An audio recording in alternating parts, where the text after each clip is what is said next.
বিয়ের পরে দোস্ত এই প্রথম দেখা, তোর বিবাহিত লাইফ কেমন যাইতেছে? আলহামদুলিল্লাহ মামা, বিয়ের পরে লাইফটা পুরো চেঞ্জ হয়ে গেছে। আল্লাহর রহমত, বরকত, সব ধরনের শান্তি মনে কর যে জীবনে চলে আসছে। আর এমন একটা বউ পাইছি, মানে খুবই লক্ষ্মী। তোরে কি বলবো আসলে।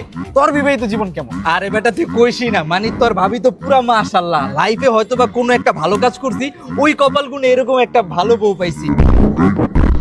আর মামা আমার বউর কথা কি কমু, এত কেয়ারিং একটা বউ পাইছি। কপাল গুনে মানুষ এমন কেয়ারিং বউ পায়। তোর ভাবি প্রত্যেকদিন সকালবেলা ঘুম থেকে ওঠার পরে চা নিয়ে দাঁড়া থাকে, চাটা খাওয়ার পরে আধা ঘন্টা পা টিপে, আর তারপরে শুরু হয়ে যায় তার আসল কর্মযোগ্য।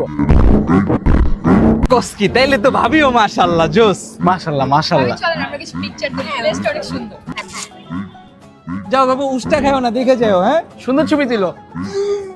মামা, তোরে কি করবো বুঝছস, বিয়া করার পর থেকে লাইফটা আমার পুরা হেল হয়ে গেছে। মানে কপালে হয়তো বা কোনো একটা দোষ করছিলাম, এই দোষের কারণে এরকম একটা বউ করছে মামা। ওর রান্নার কথা তোর আমি কি করবো বেটা, আমার নিজে রান্না করে খাইতে হয়, থালা বাসন ধোয় আমার দিয়া।